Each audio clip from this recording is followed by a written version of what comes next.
Radio. I'm Angus. And I'm Tom. Welcome back to Science at a Little Bit Past One, where we bring you the best science news, gossip and analysis. And also the best music. Layla has curated a playlist today of up-and-coming songs and artists from France. And on the science menu, we'll be exploring some of the latest science to hit the headlines this week. We'll be talking about idioms of distress, the physical limits of the human body, and of course, we'll be going head-to-head in this week's battle against AI fakery in Spot the Bot. Not only that, but we'll be looking back at the festive season to better understand the psychology behind Christmas.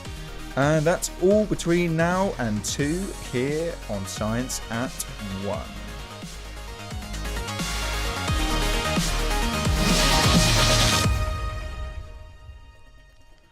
Well, welcome everyone to this week's Science at 1. Angus, how are you doing? I'm good.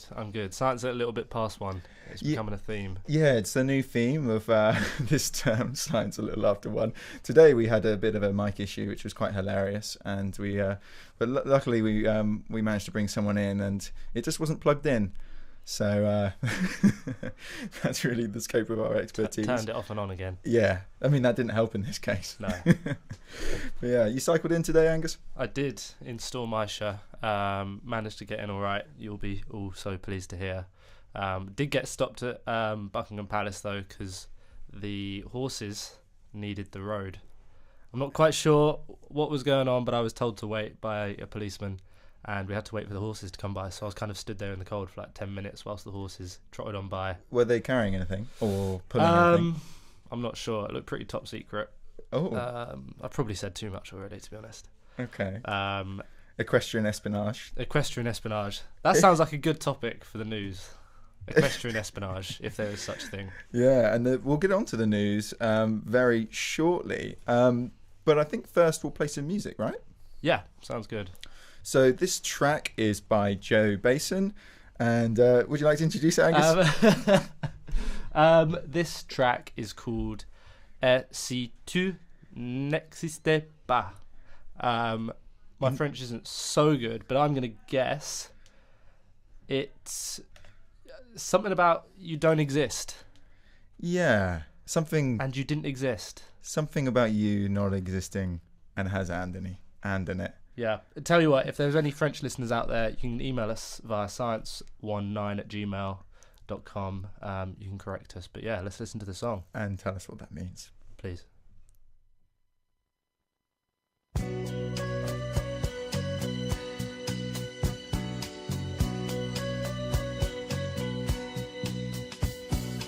Et si tu n'existais pas, dis-moi pourquoi j'existerais. Traîner dans un monde sans toi, sans espoir et sans regret. Et si tu n'existais pas, j'essaierais d'inventer l'amour, comme un peintre qui voit sous ses doigts naître les couleurs du jour et qui n'en revient pas. Et si tu n'existais pas, dis-moi pour qui j'existerais. Des passants endormis dans mes bras que je n'aimerais jamais.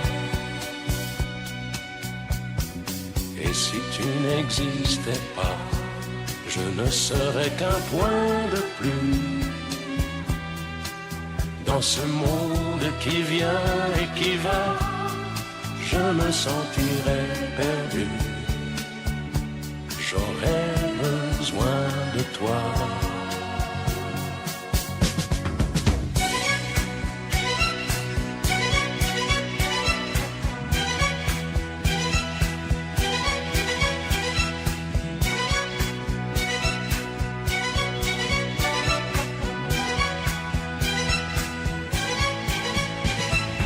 Et si tu n'existais pas, dis-moi comment j'existerais. Je pourrais faire semblant d'être moi, mais je ne serais pas vrai. Et si tu n'existais pas, crois que je l'aurais trouvé. Le secret de la ville, pourquoi? Simplement pour te créer et pour te regarder.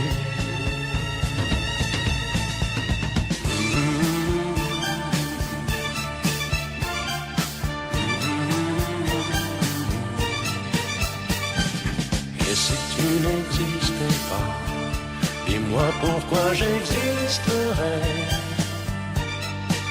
Pour traîner dans un monde sans toi, sans espoir et sans regret. Et si tu n'existais pas, j'essaierais d'inventer l'amour. Welcome back after that lovely song. We figured out the translation, and it was, "And if you did not exist." So we were pretty close. Yeah, you were not far off there at all. Yeah, we're pretty close. Congratulations to everyone who helped us figure that out. Now, news. We have our news correspondent here, Sophia. She's going to enlighten us about what is going on in the world. So over to you, please. Yeah, Sophia. so we've got a few interesting bits of news that have happened recently, all quite different. So first, did you know that Japan has recently landed on the moon? And I didn't realise this, but it was actually only the 5th country to soft land on the moon in that way. So there's no people on this craft, it's just a robot, but it's still pretty cool, and it's actually really, really difficult to land on the moon. So only about half of all attempts actually succeed at landing on the moon, so it's quite a big feat. So do you know what the other 4 countries are to land on the moon? What would you have guessed? Well, I put the US in there US, Yeah. straight off the bat. Russia. Russia, like the space race way Space back race, in the yeah. Cold This is War. Japan, so China. Yeah, China's China. got a big push on space at the moment. So there's one more. There's only 4 other countries to have done it, other Now- than Japan. I was going to say the UK, but I think there is some inherent bias. The UK. I can't. Because there have been British astronauts. Yeah, but there's not but- been British. Craft. Yeah, so you're right. It's the other country is actually India. Yes. That's soft Yeah. landed. Yeah. No, that was in the news. That was kind of soon, recently, Mm. wasn't it? What do you say? 50% land. Only 50%. I like our succeed, yeah. chances. I think that. Yeah, Yeah. but what our if the UK chances. was to do it, Tom and yeah. I. Tom Tom- and I. yeah. One of us. Well, you mean one of us? No, we'd It's both be in the 50%. same. Yeah. 50%. Only one of You you send two. one. I send one. Interestingly, though, I was going to ask a question because right at the beginning you said soft land. Yeah. So what does this mean? Soft land? Is it, to me, I think obviously the opposite of that would be hard land, which Yeah. sounds like crash. I don't think that means crash. So when it says soft land, I think it just means that you're not like landing on the moon, getting out, doing stuff. It's just the robot's landing on the moon. You're just doing one sort of little mission. And what this robot has got is it's got a couple of rovers out, and also an infrared camera to study the local geology. And actually, Japan's landing on the moon was the most precise ever, which is very impressive considering Wow. how difficult it is to land on the moon. But the problem is that the mission is in danger. So it's landed perfectly, but the SLIM spacecraft, it's called the SLIM spacecraft that landed on the moon, and it was turned off just 3 hours after the lunar touchdown to save power. So what happened is they landed on the moon and they realised that the solar cells, which gives it more power and generates more electricity, they were pointing the wrong way. So they were pointing west, away from the sun, and they can't generate any more electricity. You would so, not want to be that engineer. yeah. I really hate to be this guy, but this is the second time that I've heard this, and from Yeah. a separate space mission, that the solar panels aren't like facing the sun. I mean, these are some of the best brains One job. of the countries. One Like, how is that not happening? You know, why don't you how can you not make the solar panel face Yeah. the sun? That seems like such a fundamental part. I mean, to be fair, it is going onto the moon. It's not like somebody putting a robot down on the table next to us. So I assume it's a little bit. There's a few other factors involved than Yeah, I'm just just turning saying. a robot. you know, different. Yeah. I know what you're saying. across all these space agencies, they're going to be looking to the solar panel department and just going, Yeah. make sure they're pointing the right way. Yeah. But there's still hope. So it is pointing away from the sun at the moment, as of a few hours ago at least, and can't generate electricity. But they're hoping that sunlight is going to hit it in the right place at some point, and that it will be able to to keep going, and we're going to be able to get this data from the rovers and everything, and the infrared camera to study the local geology, because the reason we land on the moon is to find out more about the moon's surface and what's going on. So we'll see how that goes. Maybe next week we'll have an update. But yeah, they didn't turn it off, they just put it to sleep, and then saving a lot of power. So the next news story I have to go, which is going away from space and back to Earth, which is that Chinese researchers have cloned the first rhesus monkey. And this is important because it's used in medical research. So that's the reason we're trying to clone these monkeys. And their physiology is really similar to humans. So they want to use these monkeys to speed up drug testing, because genetically identical animals to us will give more like-for-like results and more certainty than if you were to test on a mouse, for example, they're really commonly used in drug testing. So I don't know how much you guys know about cloning. Not an awful lot, no. Only informed by science fiction. Yeah, well, of course, obviously, just outside the studio, we have a... God, I don't know if it's to scale, but it could possibly be to scale, kind of paper mache Dolly the sheep. Yeah, I've seen the real Dolly the sheep. Dolly the sheep is in the Natural History Museum in Edinburgh, so that's where I went to university before I came here. Of course you did. They have the real Dolly the sheep there. But actually, I think a lot of people think that Dolly the sheep is the first animal ever to be cloned, but that's not true. There have been other sheep that were cloned before Dolly, but actually, Dolly was just the first sheep that was cloned by an adult cell. So usually they're cloned by, I guess, baby cells.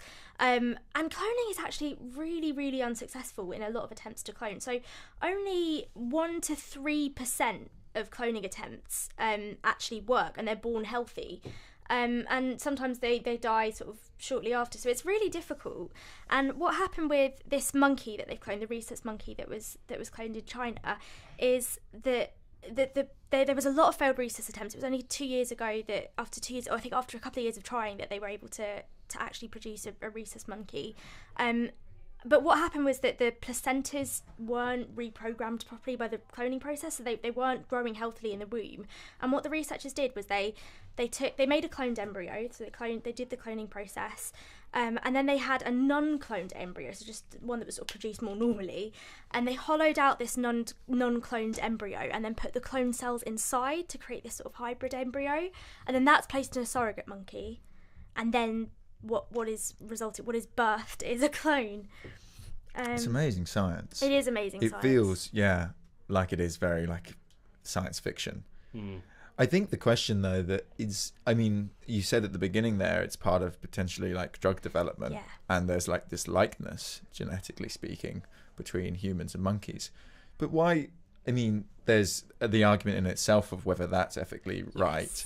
But then the step further of why is it necessary to clone the monkeys to do that? You know, why do they want to clone the monkeys in order for drug testing purposes?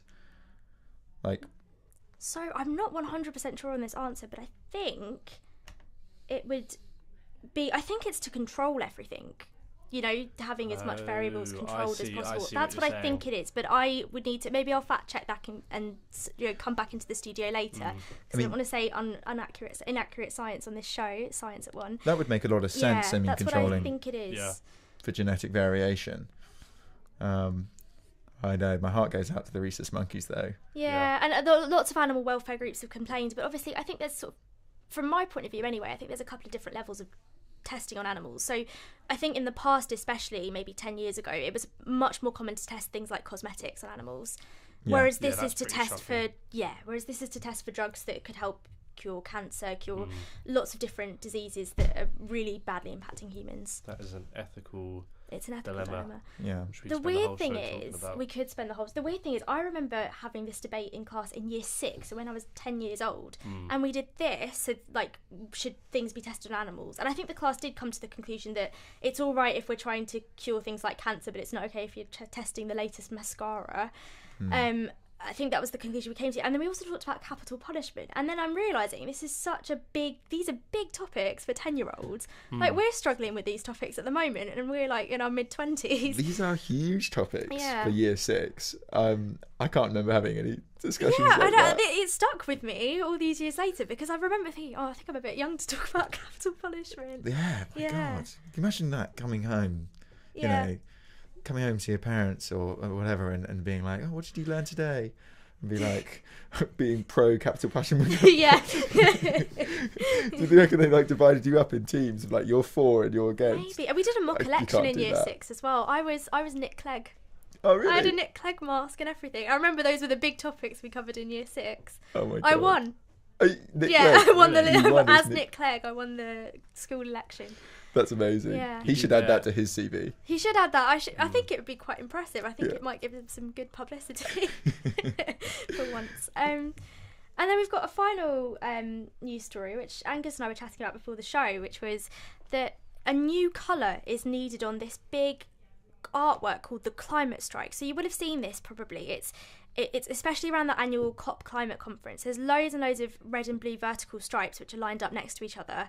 And they were initially designed in 2018, and they represent billions of pieces of scientific data presented this single image. So red and blue stripes representing how hot the Earth is getting. And it goes from blue to red at the other end, showing it's getting hotter and hotter. And actually, the professor that designed this says that it's going to need a new shade of red because 2023 was so hot compared to the rest of the That's time pretty before. sad. It's It's so very sad. And literally, I mean, we've only just really seen this. It looks like, essentially like a barcode, right? Yeah. With the thickness of the stripes and loads of different colours, and like you said, it goes from blue to red, and there's different kind of thicknesses, and depending on how much has changed. Yeah, it's Yeah, deeply sad. It's deeply very sad. I then. mean, they knew it would happen at some point because the temperature of the Earth is rising. We've known that for some time, but it was a surprise that it happened so soon.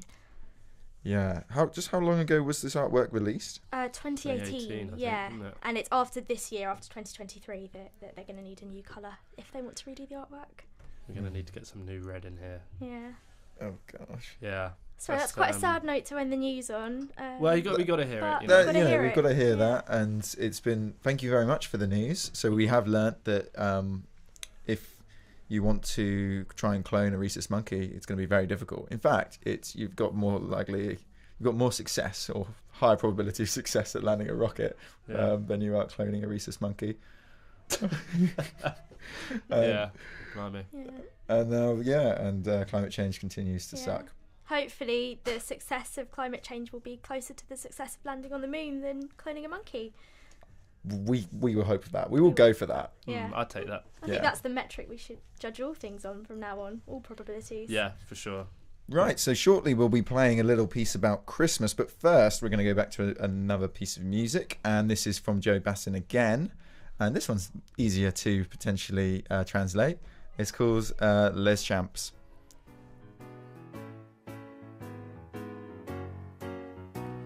Je me baladais sur l'avenue, le cœur ouvert à l'inconnu.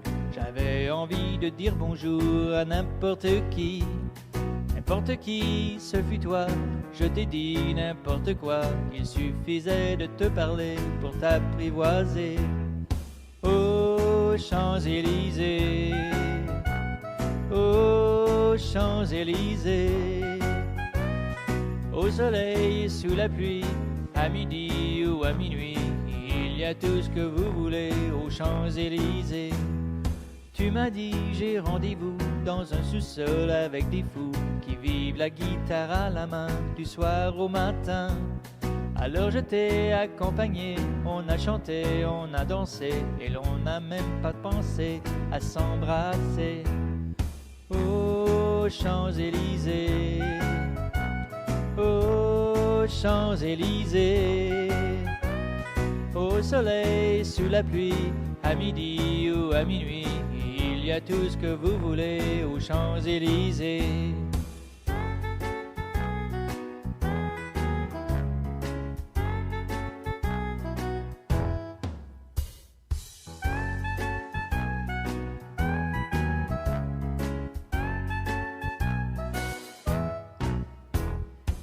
Hier soir, deux inconnus, et ce matin sur l'avenue, deux amoureux tout étourdis par la longue nuit.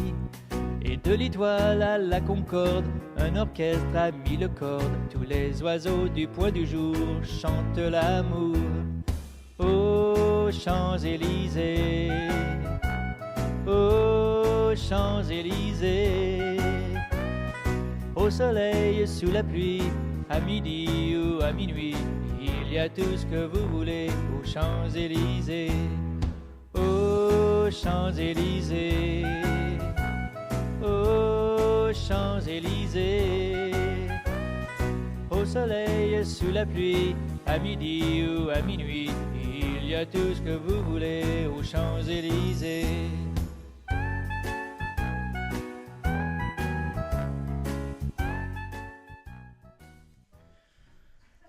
Wonderful. That was Joe Bassin again with Les Champs, and it is only 338 days until Christmas.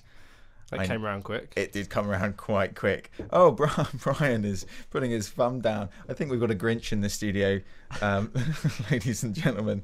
That's actually, you know, I've come across more Grinches doing this course than I have at any other point in my life. So, are we joined with another one in the studio? Are you a Grinch, Anna? Welcome, by the way. Hi, thank you for having me. I wouldn't say I'm a Grinch, but I would say I'm trying to understand what's the hype behind Christmas. So, in a way, yes. Yeah, but trying to understand it is less, nothing wrong with that. than poo-pooing it straight from the start. And I guess like your piece is kind of exploring that, the psychology behind Christmas. We're going to play it very shortly, but just give us a kind of a taste of what's to come. Yeah, so the main idea of that piece is that I have a person who is not Christian, and she's talking about her experience on why she gets consumed by Christmas holiday, because she was born and raised in London. She comes from a Muslim household, and it's very non-conventional of her and her family to celebrate Christmas, but she still celebrates it. And she's my friend, and we were talking about it. And I just asked her, like, what makes you so interested in Christmas and so excited about Christmas? And she started talking about it, and I was like, that's some interesting psychological implications and anthropological implications.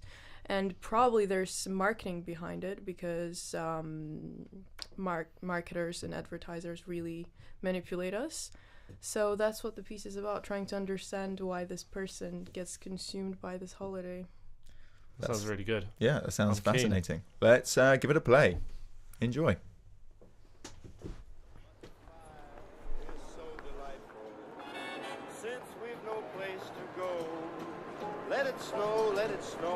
I am at this Christmas wonderland in London, and suddenly I'm like Santa on a shopping spree. I'm grabbing tinsel, ornaments, and anything that jingles.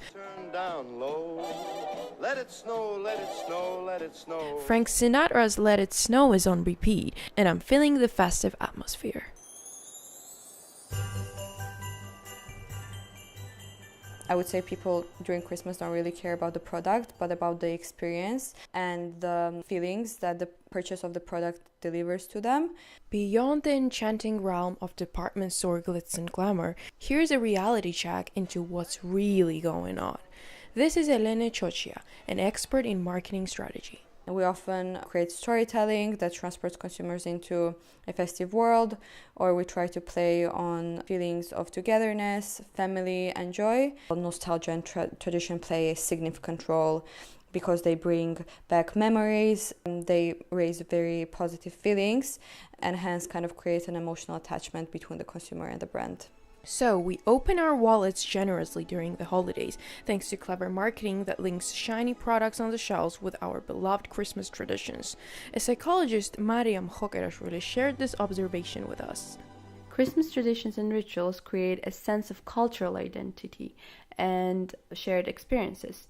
Those influence consumer behavior. Brands leverage these cultural elements in marketing by incorporating symbols, narratives, and imagery associated with Christmas traditions, enhancing their appeal and tapping into the consumer's emotions and connections with the festive traditions. In the midst of all the angelic, snowy, and cozy scenes originally rooted in Christianity, one might wonder if it excludes those with different faiths. Let's now reconnect with my friend Saba Khan to explore this further. I think already being of the Muslim faith, you do feel like an outsider sometimes in this country, but you don't notice it too much as a kid, and to be that included from a young age is so important, I think, for a child's growth as well, to not feel so isolated and to feel that you're actually part of the community. And I do think that Christmas does contribute towards that, especially in schools. It was exciting because even though I didn't celebrate, I felt like, oh yeah, I could still be in the play, because it was something that you look forward to, and you would look around and it wasn't just Christians who were taking part. It was pretty much everyone of every religion, because it wasn't just about the fact that it was a play just for Christians. It was something that everyone could be a part of. And it's not just about having a Christmas play, it's about having a Christmas party. And that is something that any kid would look forward to. Back on the busy, festive high street, glitzy shops and Christmas music that bring back the nostalgia of childhood excitement. And yes, the school nativity play. The impact of positive and negative childhood memories on consumer behavior during the holidays is another dimension explored by Mariam. Positive childhood memories engender joy and nostalgia, motivating individuals to seek products or experiences that recreate or enhance these emotions. Negative memories act as emotional triggers, leading individuals to avoid products or activities associated with unpleasant experiences. These memories shape gift-giving behaviors and influence brand loyalty. So for the marketers, it's about tapping into the positive memories and skillfully avoiding the bad ones.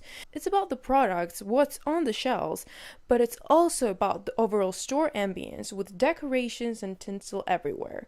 It's about tapping into our idea of the perfect Christmas. Yes, festive decorations are very important, because even though I don't celebrate Christmas, it kind of puts you in a mood where you think this is the time to relax in the year. You see it, like for example tinsel, and you would recognize that's the same one that you used at school. You kind of get flashbacks to how chill school was around the Christmas time. You connect that in your brain, and then you'd see it again when you're older, and it's kind of like it's a time to relax. And a time to buy Christmas gifts. As we navigate the festive landscape, it becomes evident that the holiday season is more than just a set of traditions. It's a dynamic interplay of emotions, psychology, and cultural influences.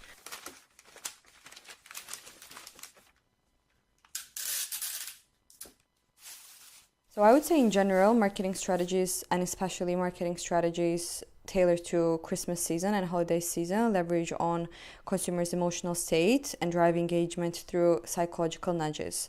For instance, limited time offers, Christmas only offers on products, or personalized items, and even other marketing tactics often create sense of scarcity, urgency. But during Christmas, however, these nudges become even stronger because they are interconnected with emotional appeals emphasized by companies, such as the joy of giving, the joy of togetherness, and in general, a sense of festivity and the spirit of this festive season. And those are the key words. These days, we often speak about the Christmas as a festive season. Of course, it remains a dearly cherished time for millions of Christians, but festive season also takes religion out of the whole thing. For Saba, it's not about being left out. It's a season of being included. In hindsight, Christmas nowadays isn't seen as much of a religion thing. It's more about the message it brings. And that message is about giving, about community ultimately, and thinking about those who aren't in a great position and who need help. And I think it's about recognizing that we are more open to the idea of not celebrating but acknowledging Christmas and taking part, whether it's a Christmas party or if it's Secret Santa.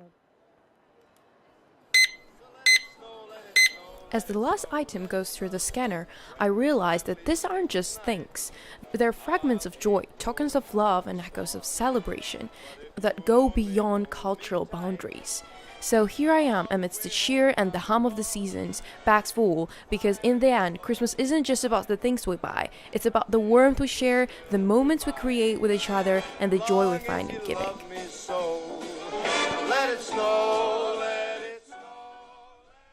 Thank you so much, Anna. I really enjoyed that. Kind of looking at Christmas under a different light. I think it's quite easy to kind of be caught up so much in like the haze and the activity of Christmas that you kind of forget to maybe kind of look around you and really see what's going on. And I like the conclusion there where you're saying it kind of transcends a lot of cultural boundaries, and it kind of moves beyond the religious thing as well. Like, yeah, you do just see Christmas everywhere. At Christmas time you just see it kind of all around the world, kind of extended beyond its like traditional Christian connotations. So yeah, very insightful, thank you.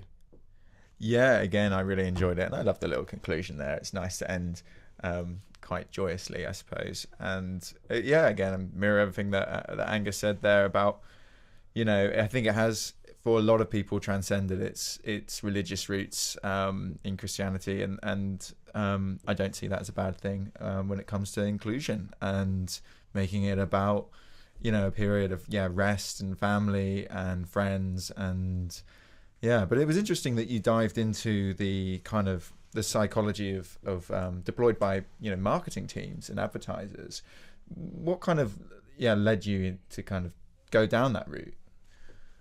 Well, as a person who prefers online shopping to shopping in person, I've actually observed that during Christmas, the return policies are way different than they are when you have regular shopping season.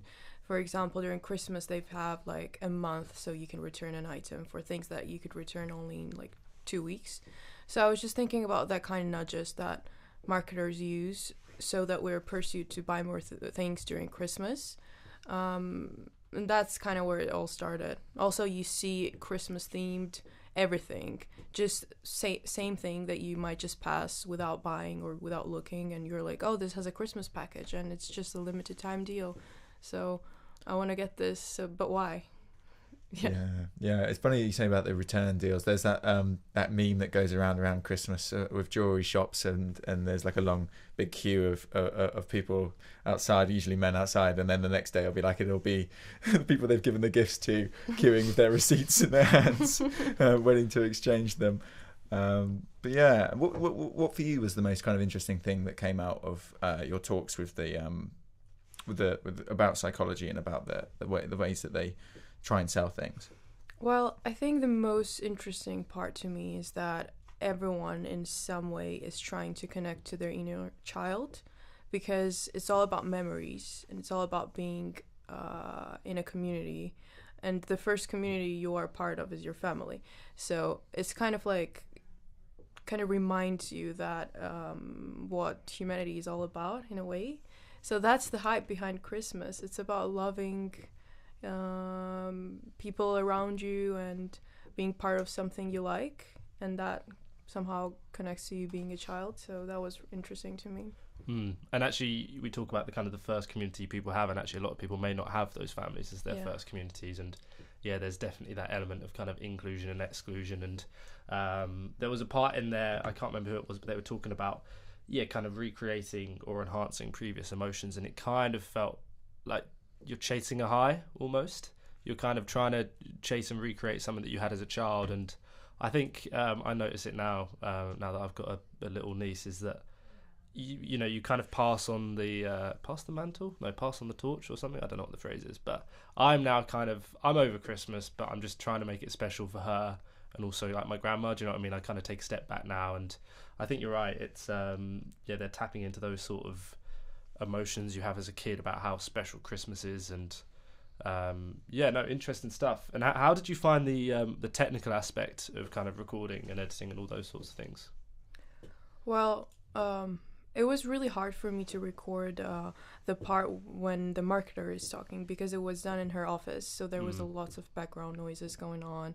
We had to stop and record again when she would say something new. Then she would just stop me from recording because she would remember that's kind of confidential to her company. So I had to cut a lot of interesting stuff she said. But other than that, the other two were quite open to recording whatever, and that one was not challenging. Nice. You got any ideas about maybe something you want to do next with the recording? You got any kind of topics in mind or ideas you want to explore? Not yet. When's Easter? Yeah, You could Easter's do something coming up. on I was going to Easter. say, yeah, you could get the Easter Bunny on. Yeah. Well, I think Easter is very challenging to do with the psychological aspects behind it, because you don't really see that much of Easter in the media, for example, as you see in Christmas.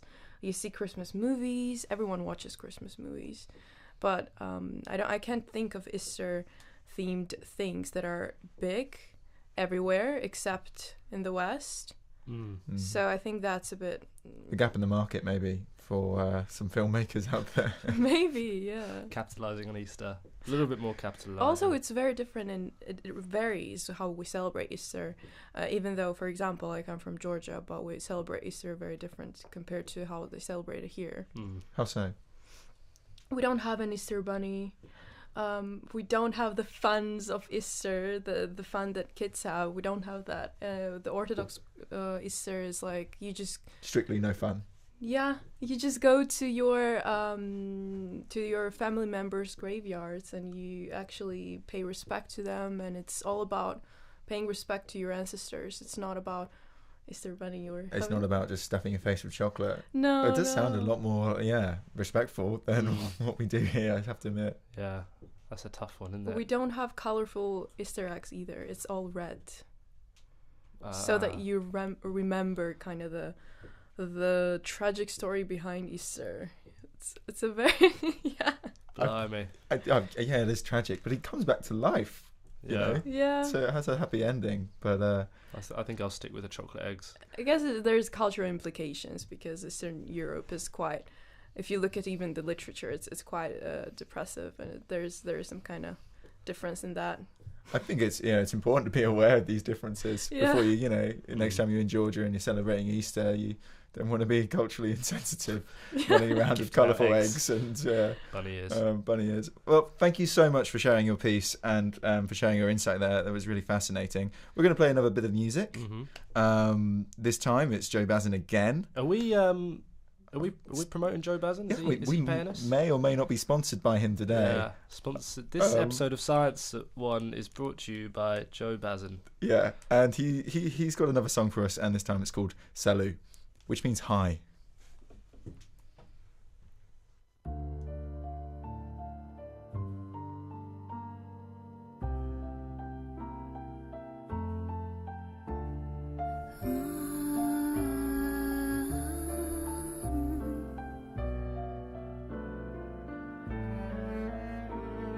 Salut, c'est encore moi. Salut, comment tu vas? Le temps m'a paru très long, loin de la maison. J'ai pensé à toi. J'ai un peu trop navigué et je me sens fatigué. Fais-moi un bon café. J'ai une histoire à te raconter. Tu n'as plus rien à me dire. Je ne suis qu'un souvenir. Peut-être pas trop mauvais. Jamais plus. Je ne te dirai salut. C'est encore moi. Salut. Comment tu vas? Le temps m'a paru très long, loin de la maison. J'ai pensé à toi. Salut.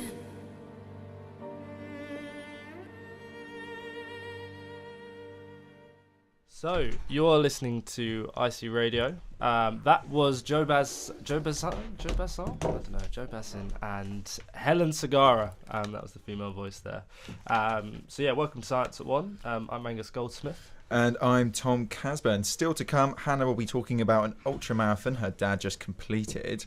But first we've got Layla in the studio to talk about the idioms of distress. Just before I introduce you, Layla, I would also like to kind of go back to the news segment, which we did earlier, and to answer some of the questions that we came across. So a soft landing is actually a soft landing, isn't it? Just touches down nicely and lands, and that is opposed to a crash landing or a hard landing, as I suggested. And the reason why they are cloning the rhesus monkeys and potentially using them for drug development purposes or drug testing purposes is that because of controlling genetic variation. Is a hard landing is a crash landing? It's yeah, but I guess it's still a landing, so it's not like a crash. Oh, I wasn't sure if that was a PR stunt they were pulling the wool over our eyes. Like we got to change the negativity around crash landings. Soft landing. They get a think tank together and they're like, you know what, hard landing. The public takes it better. Hard landing better than a crash landing. Yeah, that's so true, isn't it? That's the boys done. Yeah, there's no reason to say soft landing, is there, at any point? Because you would just say landing. It landed. It landed. Land. Yeah. But there we go. Right, that we were just. I'd like to cover that base. But we have got Layla in the studio talking about the idioms of distress. Thank you so much for joining us. Thank you so much for having me. Lovely to be here. Lovely to be in the studio. Back again. Another week. Another Science at 1. Another $1. Another $1. We're not being paid for this. Idioms. First of all, what is an idiom? I think I have an idea of what an idiom is. Oh, wow. So that I was not expecting that question. All right. Defining idioms. I guess it's the way we kind of use different phrases, kind of like metaphors. To express different emotions, different experiences. For example, I would give an example from like Turkish. We say, directly translated, we say, black water ran to my feet. And like when you say translate directly, wow. it makes no sense whatsoever. But when you look at the meaning behind it, when you look at the cultural context and stuff, it means that you are devastated, you're really upset, and like mentally you're not doing okay. Like something really upsetting has happened. Yeah. So these are things in language and spoken language and written language, I suppose, as well. But they're kind of cultural specific as well. So not just individual idiom, but like like something that is around your culture. 100%. So it occurs within. So every culture has its own idioms, and it's really hard to translate them to different languages, different cultures, and you have to be really embedded within the culture to really experience and understand what they actually mean. Just diving into the topic straight away. Straight in. And so idioms of distress then, what do you mean by that, and what have you come to talk to us about? Okay, so just starting from the beginning, so just like we said, in some cultures there are specific phrases or behaviors that uniquely express emotional suffering. So for example, have you guys ever heard of the term nervios in Latin American? Nervios? No. So it translates to nerves.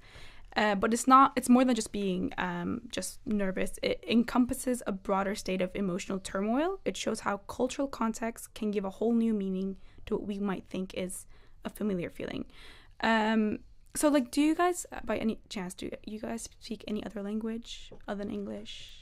God, not well. No. Yeah, I mean, French and Spanish is pretty minimal. I think we've already demonstrated that our French is pretty bad or subpar. No, it's fine. It would have been interesting. Actually, we should have kept Anna in the room. It would have been interesting to see what she thinks. But I was just going to ask. I mean, I can ask. Obviously, I can ask you guys as well, like what your opinion is on this. But do you think your emotions are limited to the words that you can use to express your emotions? 100%.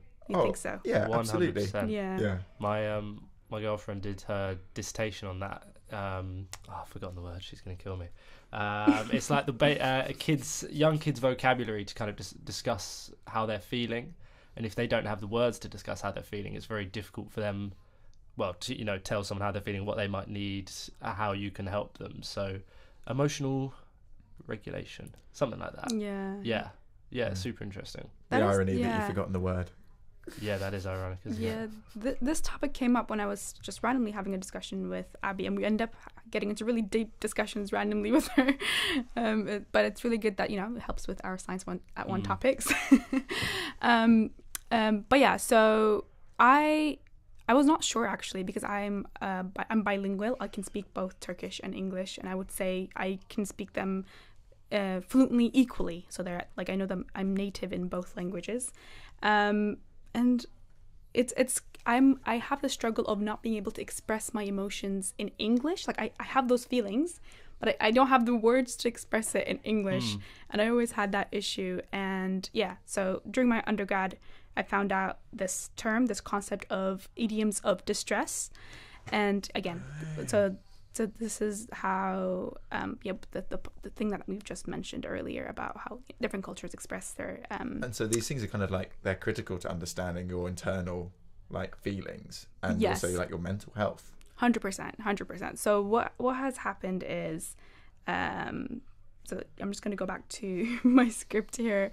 So mental health professionals recognize that emotional distress doesn't always present itself in the same way across different cultures. It's about understanding and respecting these differences. Another example in Zimbabwe, kufungiasa, which means thinking too much. Directly translated, it just means thinking too much, but it's associated with anxiety and depression. And another important topic about this is, do you guys know the DSM-5? No. So it's a manual that like psychiatrists use Yes. to diagnose their patients. Yeah, I did so know it that. comes Yeah, with yeah. all the symptoms. Uh-huh.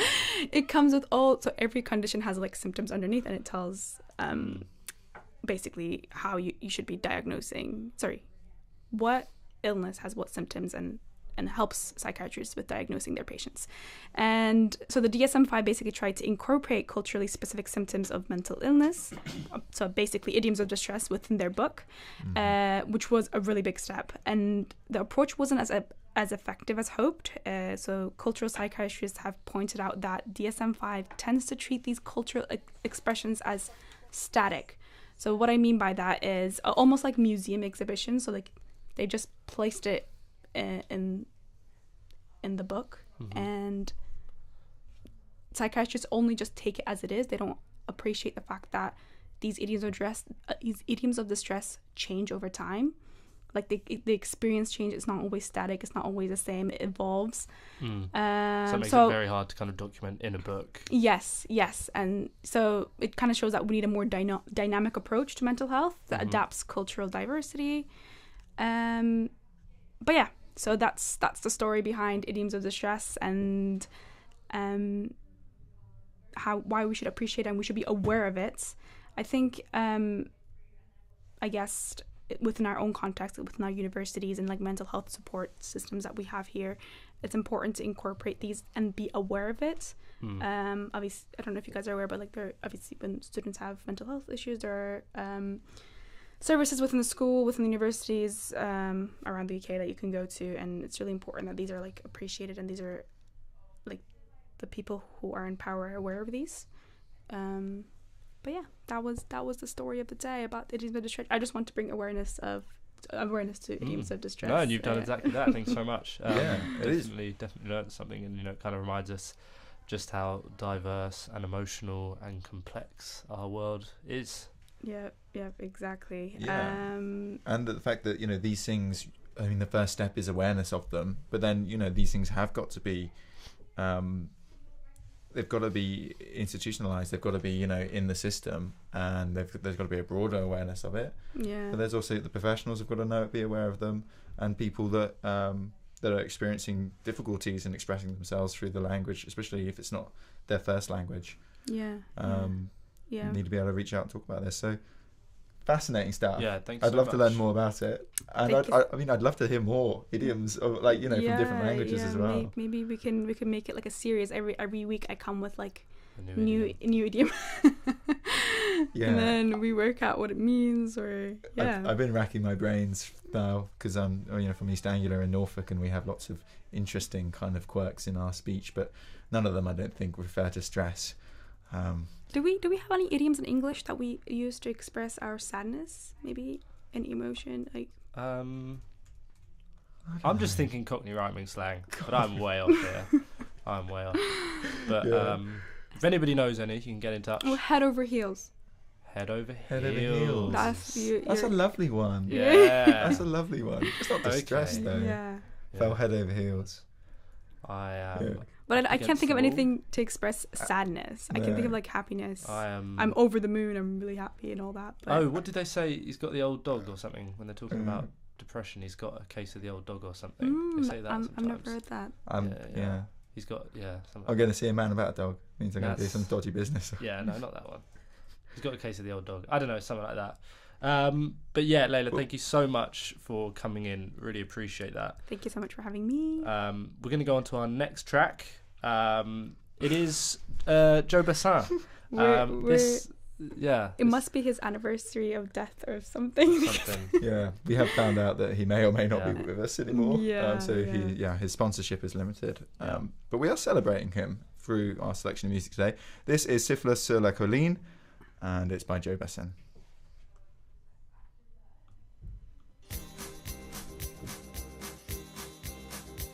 Whoa, whoa, whoa, whoa.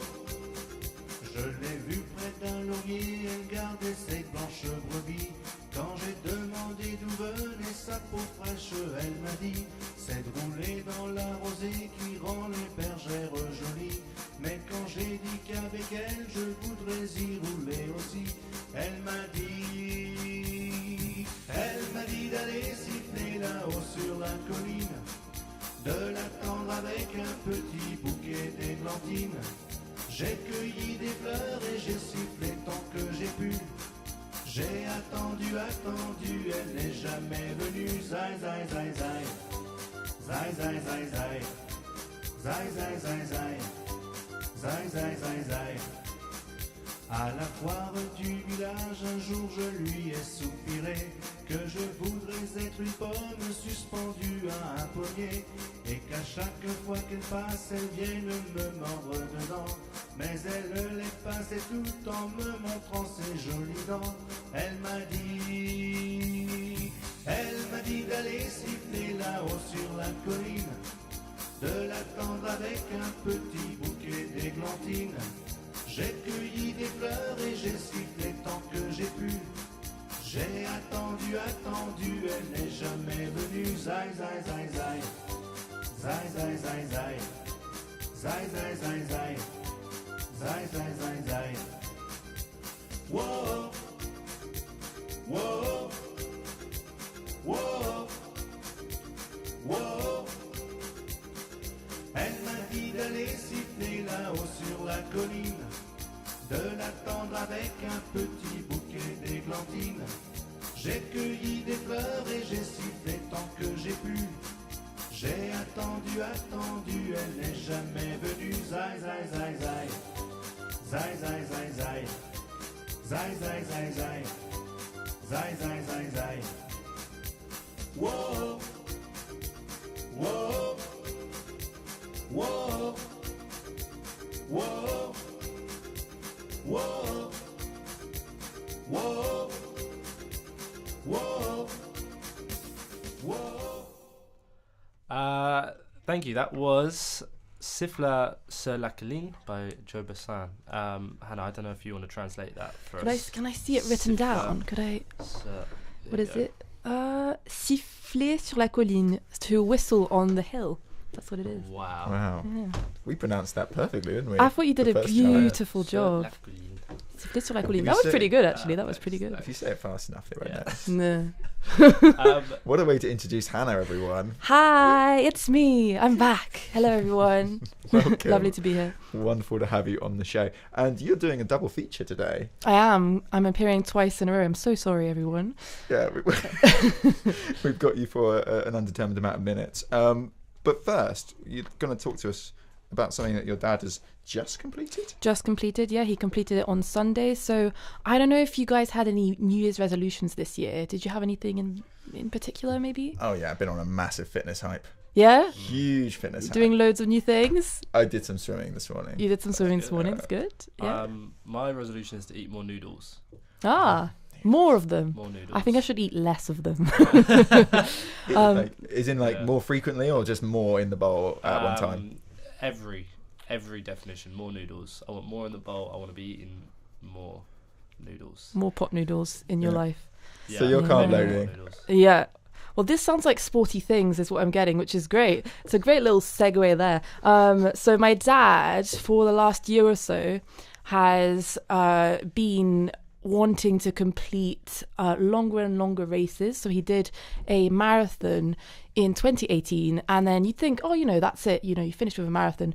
But I think there's something about doing such a long race that once you've done it, once you've completed that goal that seems, unattainable, then you think, okay, well, what's next? I can do this. What's next? So he kept doing longer and longer races. In 2019, he did a 100K on his birthday.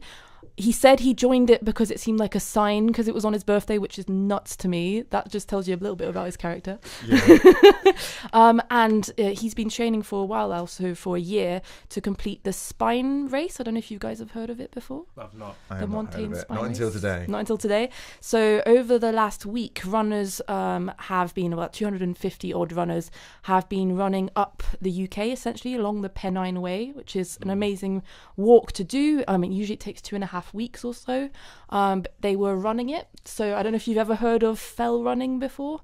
Yeah. So going up and down mountains, not just running straight, but running up and down mountains as well. So that's what he was doing, which required a lot of training. And the whole course is actually 268 miles. Wow. Which is, I can't even fathom. Ridiculous amount of miles. It's a stupid amount. That's a lot. It's a lot. That's like 10 marathons. Yes, it's 10 marathons. It's 10 and a half, I think. Oh, my. Yeah, in don't a row. shortchange them on the Excuse marathon. me, there's an extra half there. So that's been my life the last week or so. There's a way to track it. It's called dot watching, because you see everyone who's running has a little tracker on them, and you can see these little dots go up the Pennine Way, and you see if they're doing all right. And it's really cute because if they ever take a rest or they're sleeping, a little bed icon comes up. So you're like, oh, John Dodd's going for a sleep now, Yeah.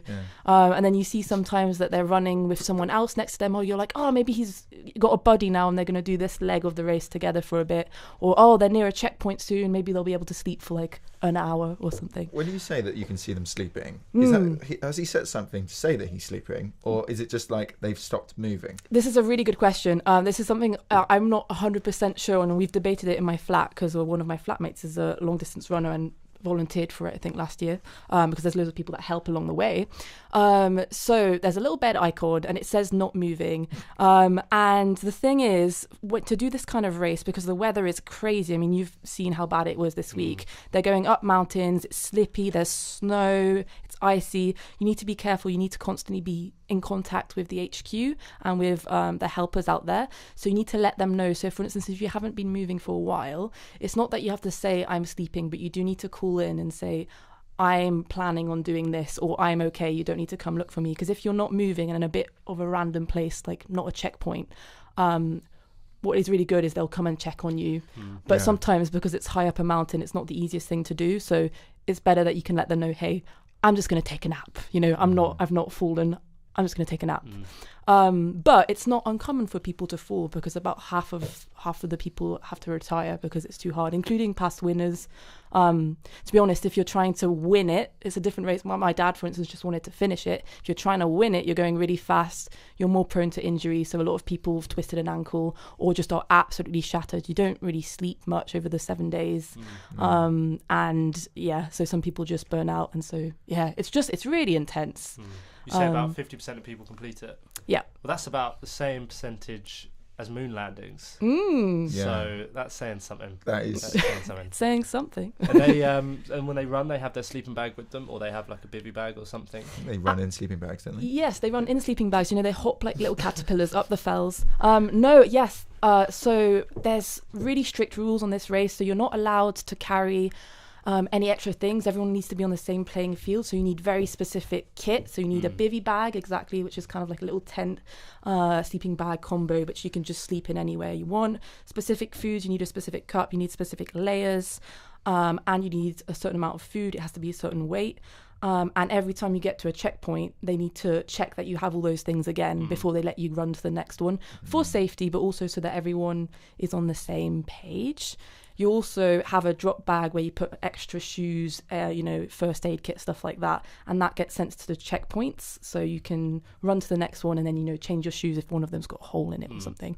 But you can't have things along the way. Apart from that, the other rule is that people can't come and support you. So, I don't know if you've ever been to a marathon before or like supported someone and you go ahead of them and then maybe give them, some jelly babies or, some sugar, some substance. change of shoes.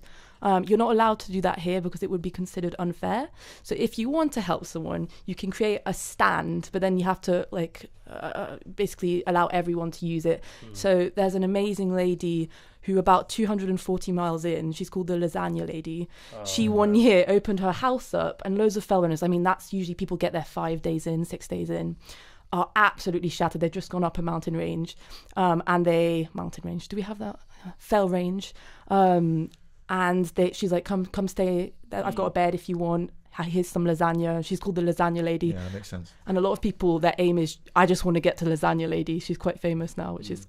And you said that was about 200 miles in. Yeah, I have 240. It's 240. So you've got literally 27 miles left. Yeah. So with only 27 miles. Only 27 miles. No, sorry. Only. I mean, you've got one marathon remaining. Yeah. And you've got to do that on a lasagna. On a lasagna, but people want that lasagna. It's like apparently nothing hits as hard as that lasagna that far into the race. Lasagna of life.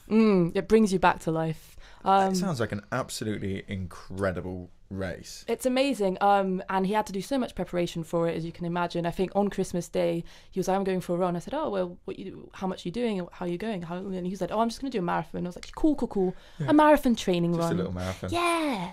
Love that. That's pretty cool. Yeah, it's pretty cool. That's very cool. You've spoken to him since completing it, obviously, on Sunday. I have, yes. And was he able to even speak? He was, but he's quite slurred. I've never seen someone have so many eye bags. There's multiple layers of them.